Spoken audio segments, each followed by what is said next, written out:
the scene. He's got the voice that's mean, asking those questions that you never seen. He's got that fire, burning bright and clean. Andrew Keen making waves, break the routine on the Keen on show. He brings the heat, asking the minds, digging deep till they bleed. No sugar-coated truths, no lies to deceive. Andrew Keen, the master of the interview beat. He's got the knowledge, he's got the flair, challenging ideas with a fearless stare. With every question, he's uncovering what's there. Andrew Keen, a truth seeker, he's aware. Hello, everybody.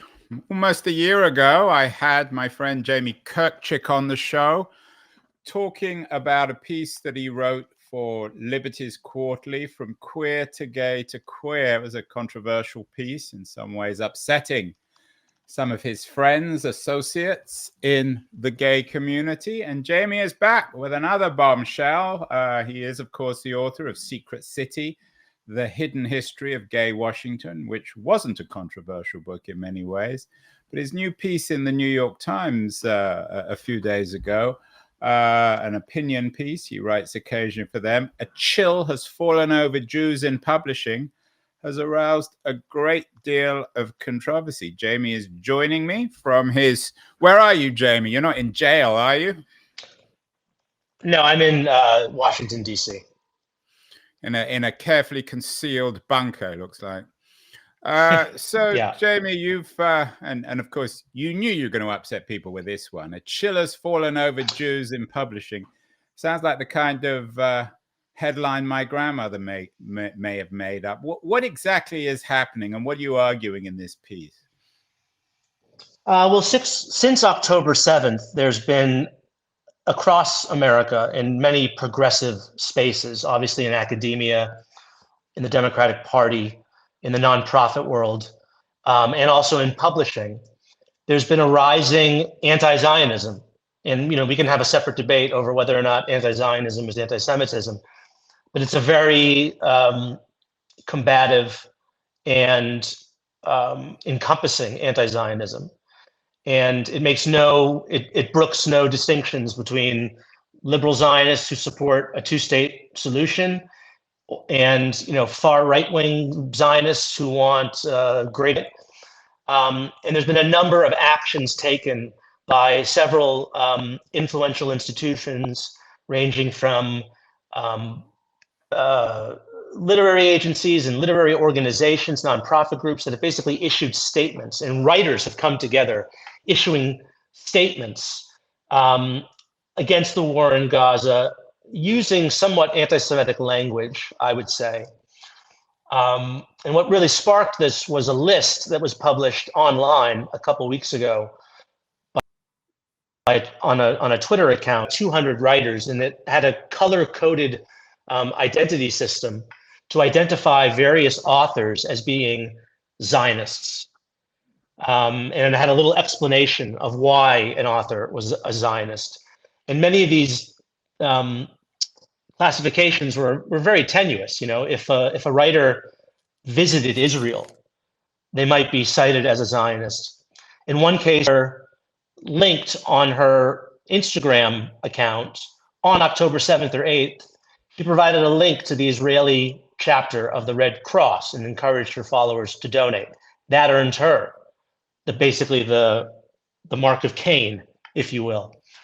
And I say the biggest scandal that's been unfolding, or the biggest controversy, has been with the organization PEN, which is the international writers organization. That's the American chapter of that. And there have been a series of attempts to basically boycott the organization from within by its own members. And I should say here, I'm a member myself. They are continually pressing the organization PEN to call what's going on in Gaza right now a genocide, right? I mean, PEN has issued dozens of statements about the situation, about various Palestinian writers and their condition right now during the war. That has not been sufficient for these dissenters within the organization. They want PEN to basically come out and declare themselves to be an anti-Zionist organization and to use this word genocide. They've called for the resignation of the CEO of PEN. saying that she has long-standing ties to Zionism. This woman happens to be Jewish, or I shouldn't say happens to be, she is Jewish. And I don't think that that's coincidental that they're attacking her for that reason. And they're basically creating within the literary world a litmus test. Are you a Zionist or an anti-Zionist? And considering the fact that the vast majority of Jews in this country and the vast majority of Jews around the world are Zionists, this is a litmus test that the vast majority of Jews would not pass. It's a very troubling development. It is the sort of behavior that you expect of commissars in a dictatorship. Drawing up lists and demanding that people say certain things and sign up to certain ideas, whether or not they agree with them. It's a violation of conscience. This is not the behavior that we should be seeing in a free society. So, Jamie, you're an outspoken critic of woke culture. This is a piece of it, or this is what some people might interpret as a piece of it. It sounds to me, especially in publishing, where there are many, many storms in a teacup, that it's just another symbolic debate within a fairly privileged community, and that it doesn't really matter. Why should we care about this? I disagree. I think publishing is a very influential industry. It's one of our great, sense-making institutions alongside, the media, academia. And the people that I spoke to for this, few of whom wanted to go on the record, but I spoke to one author who said that, they are very fearful of how their next book will be received.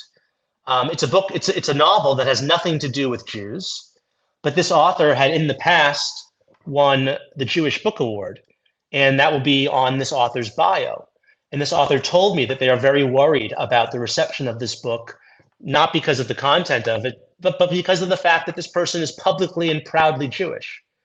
I spoke to a very high power, influential literary agent who told me that selling Jewish themed books by proudly open Jewish authors is extremely difficult in this market.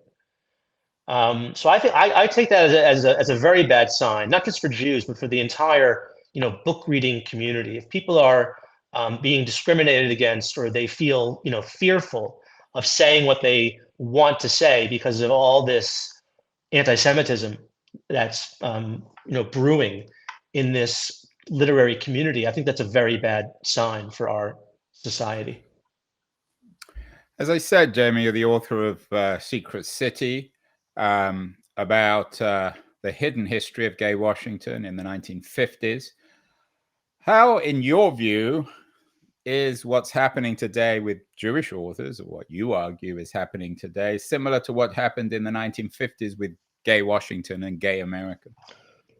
Well, there are some similarities and differences. I think the difference is that in the early decades, in the 50s and even well into the 60s, there were very few openly gay people, certainly not in Washington, in national politics. And so, gay people had much less influence and much less, space to talk about themselves and make their case than Jews do now. Jews are very widely represented in all areas of American life. So that's a major difference. But I would say a similarity is that with homophobia and anti-Semitism is the conspiratorial nature of it. You saw people in the 1950s talking about a homosexual international, the Comintern, which was similar to the Comintern, right? The Communist International. And the Comintern was said to be this international secret conspiracy of gay men who all helped each other, who all helped advance themselves within institutions. And they had this common bond. They were united by this perversion, that's what united them. It sounds very similar to the Protocols of the Elders of Zion, frankly, right? That you have this community, this transnational community of people who are not loyal to the countries in which they live. They're loyal to some other state or entity, right? They're loyal to themselves, but not to the countries they live in. They are operating in secret machinations to undermine the societies in which they live. both gays and spoken of as if they're a virus.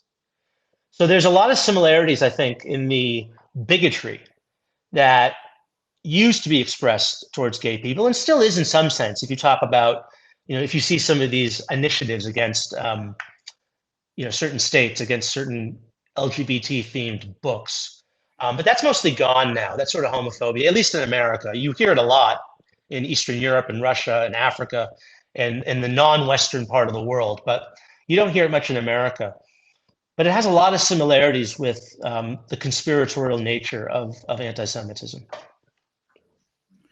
Jamie, you probably don't know of a man called Mario Balotelli. You're probably not a big football fan, but there's an Italian footballer called Mario Balotelli. He was always getting himself into trouble. He played in England and in Italy, always getting in fights with other players, fans, the administration of the clubs he played with. And one time he scored a goal and he took off his T-shirt, and underneath was another T-shirt that said, "Why always me?" In other words, why is he, Balotelli, always the one in trouble?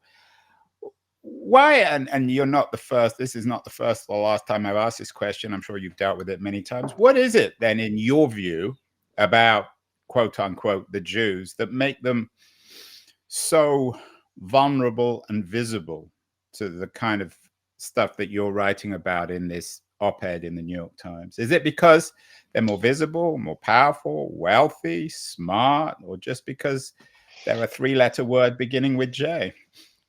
Well, there's various types of anti-Semitism and various reasons for them. I think the sort of left-wing progressive anti-Semitism that is going on in the publishing world that I wrote about has a lot to do with this Manichaean oppressor versus oppressed ideology that we've been hearing about for a long time.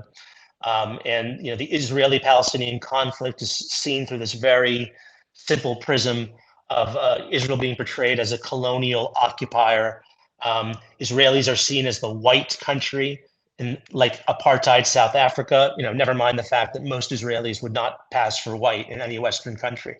But Israel fits that role of the white country, the Palestinians of the brown country. And in this very simplistic,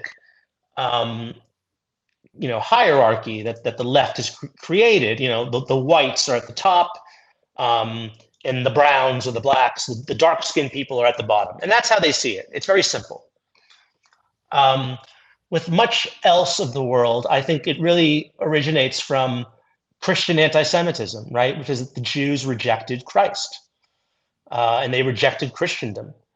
And it wasn't until the 1960s that the Catholic Church, reversed itself on its anti-Semitism. But that's almost 2 millennia, right? And so this is so deeply baked into Western society, anti-Semitism is, that I think so many people, including many people who are atheists or not religious at all, including on the left, they say and do things and they don't even realize that they're babbling anti-Semitism. When they, it's this Jewish rejection. The Jews have always rejected various forms of belief. They rejected Christianity. They rejected kings and queens and various, royal rulers. Their connection, their ultimate authority was God, right? During the century, they rejected communism. I mean, there were many Jews who became communists, but they had to reject their Jewish identity in order to do that. And so that's where the kind of left-wing anti-Semitism comes in, right? Is that the Jews had this other belief system. And that's why they were so oppressed in communist societies. And now, the Jews, many of the Jews reject the left's new religion, which is the religion of DEI and wokeness, if you will, for lack of a better expression. And a lot of Jews are uncomfortable with that. And for that reason, they are now being attacked. In the Islamic anti-Semitism. Go ahead. Is that a dangerous assertion to suggest that somehow Jews are more representative in the anti-woke movement than other groups, other religions, other people? Well, I think more Jews are more represented. Look, they're represented beyond their number in almost every pursuit. I mean, you can come up with a whole bunch of left-wing names of Jews, left-wing organizers, communists, socialists, but you can also come up with Milton Friedman. And you can come up with Hayek. I'm not sure if Hayek was Jewish, and Rand, right? There are plenty of conservative, but there are plenty of conservative Jewish figures too. So Jews are more represented in various pursuits of life, particularly in the sciences, certainly in Hollywood, which the Jews created. The Jews are just an active people. They're just in philosophy, in all sorts of realms, certainly in publishing, which is what I've been writing about. So it's hard to say that the Jews were responsible for Bolshevism, because they were also blamed for capitalism and for stealing, and for being wealthy thieves and sucking dry society, and for being the captains of finance, right? And there's no truth to any of these claims. Yes, there are a lot of Jews in finance, there are a lot of Jews in Hollywood, but there's no weekly meeting where they're all gathering to plot something. So I do think that is a part of this anti-Semitism as well. The Jews are represented beyond their numbers, well beyond their numbers, in so many fields. And there are maybe two types of people who look at that. There's the type that says, I resent these people because there's so many of them. And there's the type that says, that's pretty impressive. How can we model ourselves, or what can we learn from this culture that leads to so many Jews being so prominent in so many fields? And I think America, for the most part, has always been in that second category. America has long been the most philo-Semitic society, certainly the best society where Jews have thrived in Jewish history.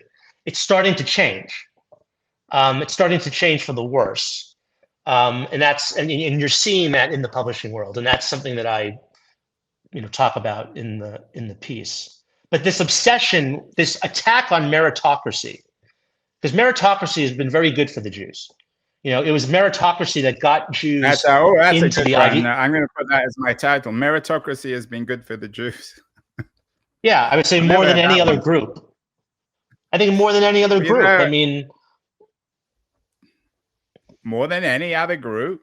But again, Jamie, I would think in danger of turning the Jews into a special people, a chosen people, which is the very reason why so many people pick them out. Has meritocracy been better for the Jews than it has for African Americans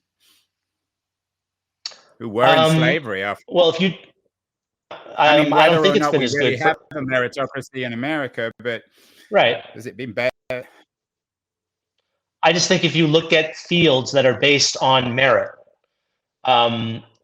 Jews have done exceptionally well. Also, by the way, Asians. It's probably been better for Asians, actually. And I only say that because Asians have been more recent immigrants to this country. And Asians are in many ways offended or complimented by that. I think Asians are I think Asians are the new Jews in that sense. Asians are the new Jews in this sense, in that this attempt to eliminate merit and replace it with quotas is hurting Asian students the most. That's why these lawsuits that have been brought against Harvard and Yale and other prestigious institutions were brought by Asian Americans, because they are the ones who lose out when merit is replaced with quotas. So we've got two alternative titles for this interview, Jamie. We'll have to figure out which is the best. Either Asians are the new Jews, or meritocracy has been good for the Jews. Certainly, when it comes to media, not all publications, not all new publications are against the Jews. Liberties, a quarterly journal of culture and politics, put out by our mutual friend, Jamie and I, my mutual friend, Leon Wieseltier, is anything but anti-Semitic. It's an excellent publication, so good, in fact, that Jamie publishes in it. And they support great guests on our show like Jamie. Going to run a short feature, and then we'll be back with Jamie to talk more about why a chill has fallen over the Jews, maybe not just in publishing, but broadly in the world of post-October 6th. So we'll be back in a second. The noise, there is nuance, insight. Liberties is not just a journal of ideas. It's a meteor of intelligent substance. It's the place to be for engaged citizens. Politics, opinion, substance. Liberties is a triumph for freedom of thought. A quarterly of urgency, of cultural exploration, of intellectual delight, of immaculate prose. It's invaluable. Subscribe now or find Liberties at your favorite bookseller. And you can subscribe to Liberties at libertiesjournal.com. We're speaking to my friend James Kirchick. He's no longer Jamie. James Kirchick, author of A Chill Has Fallen Over the Jews in Publishing. Jamie, last week I had a historian on, actually the former president of Brandeis University, has a new biography of Chaim Weizmann out, and he noted that Weizmann himself later in his life turned into an anti-Zionist. He wasn't particularly, even if he was the first prime minister of Israel and someone who was enormously influential in the publication of the Balfour Declaration. How do we, and you mentioned Zionism and anti-Semitism, this is something that gets brought up time and time again. Can one be an anti-Zionist and not be anti-Semitic? You noted that the vast majority of Western Jews are Zionists, but some aren't. Can one be against Zionism but not against Jews? I think on a philosophical level, if you oppose all nation states, then that might be a way to be not anti-Semitic and anti-Zionist.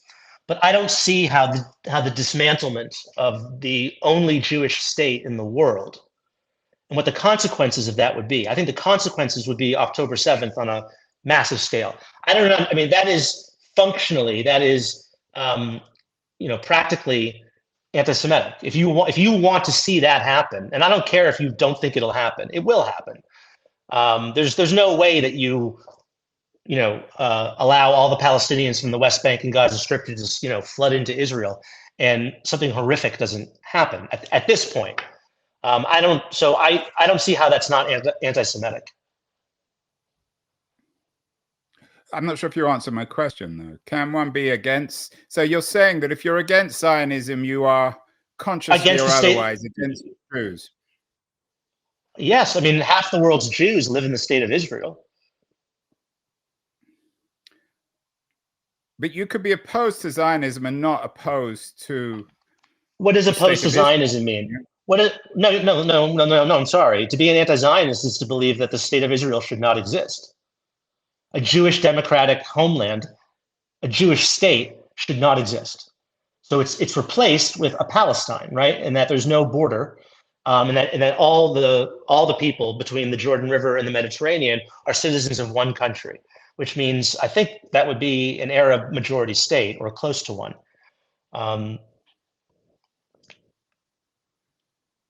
So you're saying that if Israel, and this obviously isn't going to happen, but if it was dramatically transformed so that it no longer became a state built on its Jewish identity and became a place where anyone could go, Arabs, Jews, Christians, whoever, even Asians, the new Jews, then that would result, what, in the massacre of Jews, another October 6th?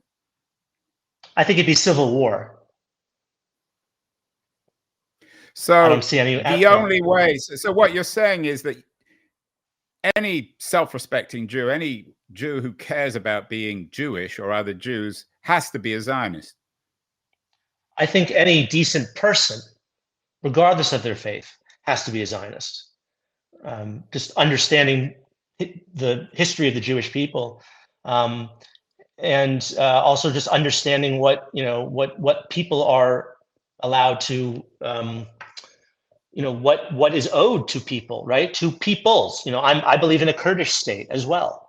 I believe that Tibet should be an independent state. I believe peoples have a right to national self-determination. It's the reason why I believe that there should be a Palestinian state too. That I don't want to get into another debate about the origins of Israel and the land and blah, blah, blah. But it's a little more complicated than simply saying, well, I believe in a Kurdish state, so I believe in a Jewish state. Because no one else is claiming the Kurdish state. Yeah, well, I believe that the land should be divided in half, which is what was offered to the Palestinians in 1948. And they rejected it just as they have rejected every attempt at a two-state solution since then. So I personally think that what lies at the root of this conflict is the Palestinians' rejection of a Jewish presence anywhere in the Middle East. That is what I believe ultimately is at the root of this conflict. And only when the Palestinians— There's a long history, Jamie. Again, this isn't your area or even mine, but there's a long history of reasonably good relations between Muslim Arabs or Muslim people and Jews, particularly in the light of the Crusades and the violence of Christianity. Are you suggesting that the Muslims of the Middle East or of Palestine have changed? What's happened?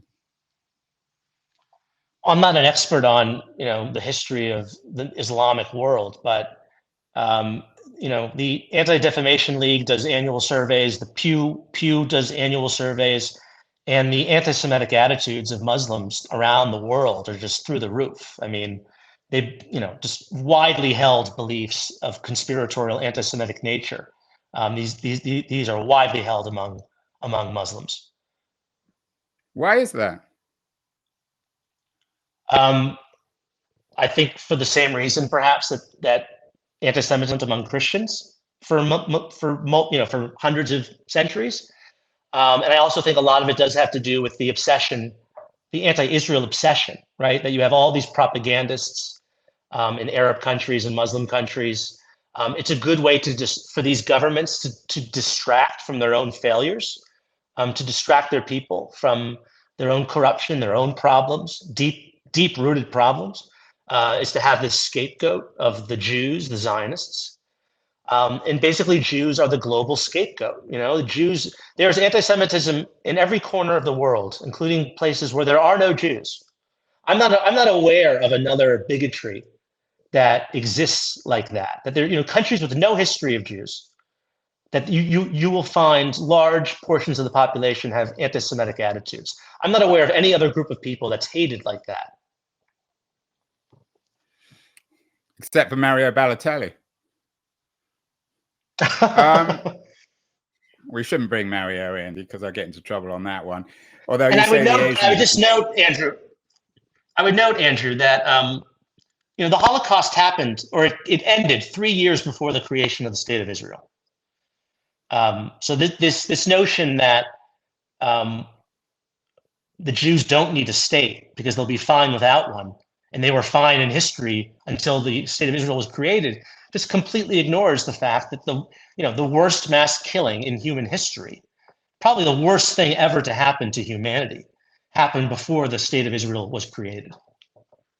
So are you arguing, Jamie, that there's a strong tradition amongst left-wing Jews of anti-Zionism, not anti-Jewish Zionism, anti-Semitic Zionism, but a hostility to the idea of Jews living in one place, certainly before the State of Israel, a commitment to progressive politics and internationalism? Are you suggesting that that entire tradition, which still exists, there are still many Western Jews demonstrating against Israel? I don't think they are anti-Semitic, or it's fair to call them anti-Semitic. Are you saying that they were entirely wrong? The anti-Zionist Jews? Well, left-wing Jews who have always been hostile or ambivalent or suspicious of Zionism. And there's a long tradition. I mean, back in the late 19th century, early part of the 20th century, it was as rich an intellectual tradition as Zionism, if not more. I think, and what changed the attitudes of many of those people was the Holocaust. It changed a lot of Jews' attitudes, including those, many of whom were strongly anti-Zionist. Once the Holocaust happened, it became clear that there was a need for a Jewish state.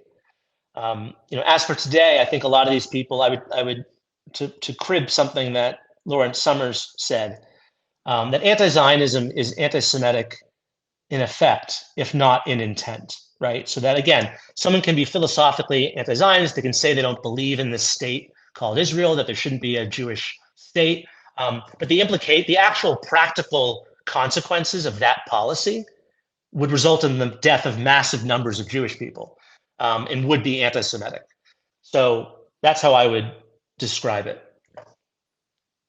Jamie, if someone had fallen asleep in 1948 and woken up and started watching this, they would imagine that Israel, the state of Israel, whatever that means, is a scrappy little place surrounded by enormously powerful, well-armed Arabs. But it's indisputable that Israel is a military superpower, certainly a superpower in the region. It's way more powerful than its neighbors. It's fought a series of wars and always defeated those neighbors. It's heavily armed by the US. Aren't aren't the Palestinians, you talk about the Asians as the new Jews, aren't the Palestinians the new Jews? No, that's a really crude comparison, actually. That implies that the Palestinians are being subjected to a genocide like the Holocaust. I mean, that's just a morally grotesque No, I didn't comparison. say that. No, I know that. what you mean. I know what you mean. You're saying that they're the underdogs now, but it's just this idea is so prevalent in David's left-wing. versus the Goliath, borrowing some terms from the Old Fine. Testament. Well, I would say all those weapons and arms were not able to prevent the worst slaughter of Jewish people since the Holocaust, which was October 7th. So, Israel is not as strong as we thought it was. And I would say this war is an existential war. If Hamas is allowed to stand after this war, then Israel will have lost its deterrence power. It will be considered that they were defeated by this, ragtag band of terrorists. The Arab states that were on the verge of normalizing relations with Israel, like Saudi Arabia, extremely important, probably the most important Muslim country in the world, because it's the host of the most holy Muslim sites. That could be scratched. That could be stopped by this attack. You have Hezbollah on the north, which has the capacity to rain a lot of destruction in Israel, in major cities, in Tel Aviv and Jerusalem and Israeli population centers. And by the way, most of the people in the north, 7 months after October 7th, are still living in central Israel. They've all been evacuated from the north because there's a danger from Hezbollah. So that's what Israel has to live with right now. And that's not a way for a functioning, advanced democracy to live. And I haven't even mentioned Iran yet, which is, I just read yesterday, they're only a week away from potentially having a nuclear weapons capability, which would, have a hugely deleterious effect on not just Israel's power in the region, but the entire region and all of the American Israeli allies, Egypt, Jordan, all the Sunni states that are part of this kind of American axis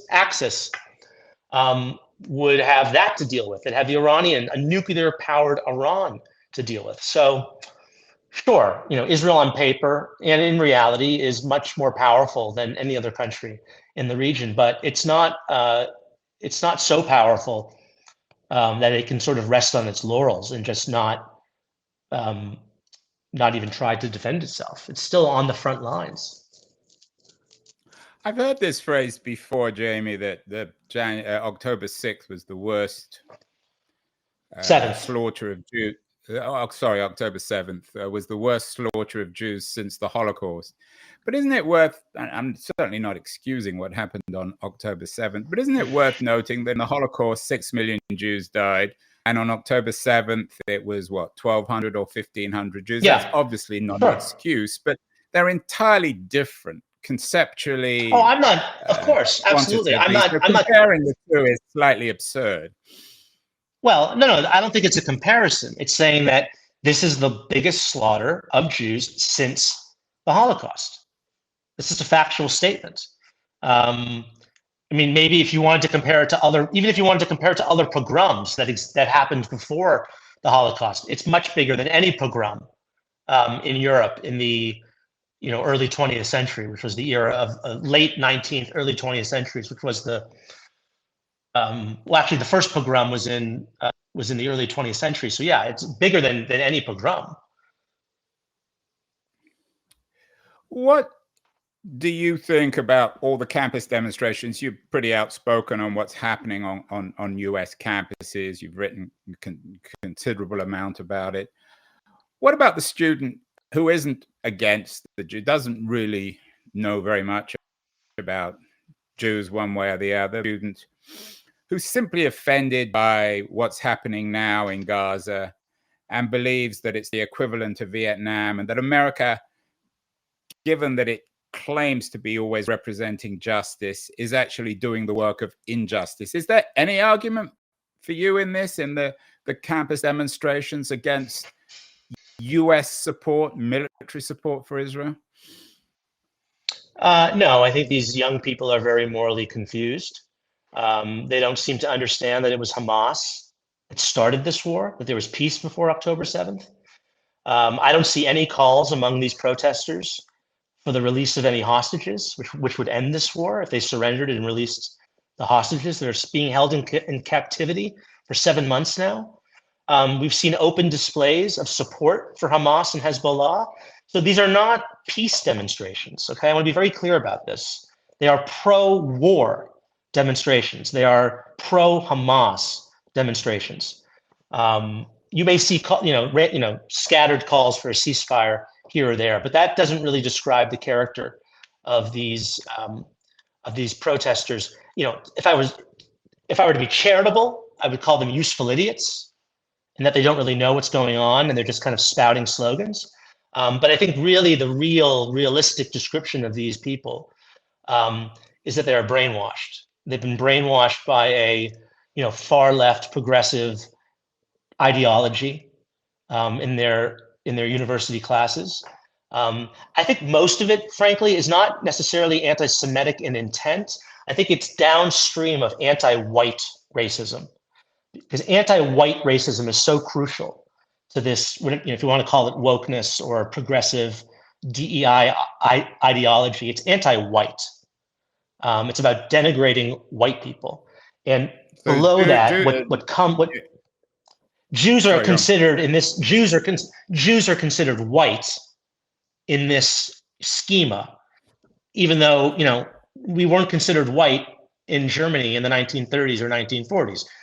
We haven't been considered white in most of the places and most of the times that Jews have lived. Racial schema, Jews are considered white. Israel is the white country. Palestine is the BIPOC country, the Black, Indigenous, people of color country. And therefore, the white country is evil and must be destroyed. That's where I think most of these kids, that's what I think explains most of their activism. So in other words, Asians are the new Jews and Jews are the new whites, Jamie. In a way, yes. We got 3 titles. I have to figure that one out. So in all seriousness, everyone, and I'm sure this includes you, are deeply troubled by the suffering of Palestinian people, non-Hamas civilians, women and children, men, old men, young men in Gaza. If you care about Palestinians suffering, which anyone, it seems, I mean, you'd have to be inhuman not to care. Absolutely. And you're not against the Jews, blah, blah, blah. What, in your view, should you be doing? You should be wishing for the extirpation of Hamas, the elimination of Hamas. Hamas started this. Hamas now is responsible for every civilian death in this war. Because Hamas, it puts its men and materials in mosques and schools and hospitals. We know this. And if Hamas is allowed to remain in power, what will it do? Well, just listen to its leaders. They've said we will do 1, 2, 3, 4, 1,000 October 7th. So if Hamas is allowed to remain in power, they will regroup, they will become strong again, and they will start another war, or they'll do another October 7th somehow. They will do something to provoke the Israelis into another war that will lead to even more Palestinian deaths. So I think it's better to look at what's going on right now in Gaza as Israel liberating Gazans from Hamas. And we should hope that that succeeds. And we should hope that the response of the Palestinian people to this is what the Germans and the Japanese did after World War II, which was to... So are you suggesting that they're Nazis and that the relationship between people and Hamas is the equivalent between the German people and the Nazis? I think it is similar to that, yes. And I think there will need to be a very thoroughgoing de-Hamasification of Gaza after this war. How that happens, maybe it's from the more moderate Arab regimes do that. I don't know how that happens, but you know what? That's frankly not, that's the Palestinians' responsibility, is that they move on from this destructive ideology. Because as long as they wallow in it, they're just gonna, bring more misery upon themselves. This doesn't seem very realistic, does it, though, in all seriousness? I mean, the chances, firstly, my sense is, and again, I'm not really an expert, is that many Palestinians may not be completely sympathetic to everything that Hamas says and does, but they still have some faith in the organization, and there aren't any alternatives anyway. What is it? The Palestinian Authority, which makes Joe Biden look young.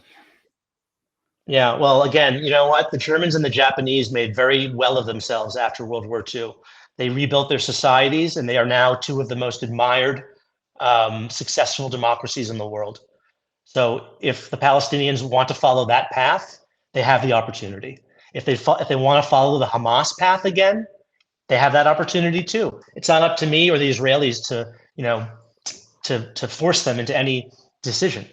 So if you don't think it's realistic, and I probably agree. A U.S. Marshall Plan, because of course the Germans and the Japanese didn't do it alone. There was massive investment from the U.S. Should there be a U.S. Marshall Plan to rebuild Palestine? I don't think it should. No, I don't think it should be U.S. I think it should be led by the Arab regime. The Arab regimes that were largely responsible for the plight of the Palestinians, right? It was the Arab regimes that in 1948 went to war against Israel and did it again in 67 and did it again in 73 and never helped the Palestinians, right? They didn't let Palestinians into their countries. In Lebanon, Palestinian refugees can't own land. UNRWA, right? The whole UN refugee agency for Palestinians. The Palestinians are the only people who get inherited refugee status, right? They're not resettled into other Arab countries. So if the Arab countries want to continue that, then they owe it to the Palestinians to invest in Palestinian civil society, in the Palestinian economy. They certainly have the money to do that. Okay, Saudi Arabia, the UAE, Qatar, those countries all have the resources to do that. And I think it's up to them, if they're really serious about helping the benighted Palestinian people, it's up to them to do something about it. Well, finally, Jamie, let's end on a more cheerful, positive note. This is a terrible story for everyone. You had an interesting piece in Airmail about Salman Rushdie's last book and what the headline describes as Rushdie's triumph. And Rushdie, of course, and the Satanic Verses case was a publishing event as well. What can we learn from Salman Rushdie's triumph, his ability to speak truly to power about his view of justice? I'm not sure where Rushdie is actually on the current situation in Gaza. Well, it's very interesting. It's very interesting where he is, because he gave an interview to Bild, the German newspaper, last week. And Rushdie, who's been a long-time supporter of the Palestinian cause and a very strong critic of the state of Israel. And a close friend of Edward Said, of course. Yeah, he said that he does not believe in the creation of a Palestinian state anymore. Maybe in the future, in some theoretical future, but he said right now, a Palestinian state would be like a Taliban state. It would be a satrapy of Iran. So I think that's a major development in sort of the world of letters, that this very respected author, who's a man of the left and a very proud man of the left, would come out and say that. I think that's a very important signal moment, I would say, actually. And it's not getting a lot of press coverage because I think it's very uncomfortable for people to acknowledge that he said that. Now, I would say, you asked me what can we learn from Rushdie? I think what I most admire about him is that, and this, I don't mean to say this in a kind of morbid way.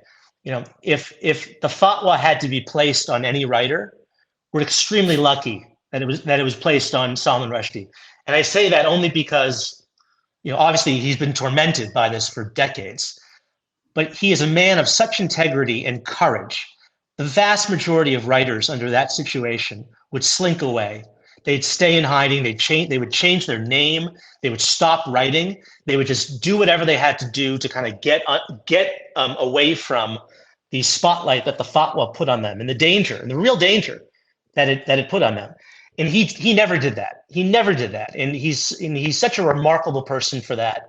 And I really think he is the conscience of every writer in the world today. He really is our conscience. He's our North Star, because he has endured more than any of us. I mean, obviously there are writers in prison who endure a lot for their in many countries, right? It's about him being stabbed on stage and being blinded. Stabbed in the eye, right? But that doesn't happen to a lot of writers, getting stabbed in the eye. You know what? So I just think that whatever you think of his political views, whatever you think of his literature, you might think he's not a good writer, but just merely living and existing in the way that he has, I can say personally, as a writer, he's really one of my heroes, and I just admire him to no end.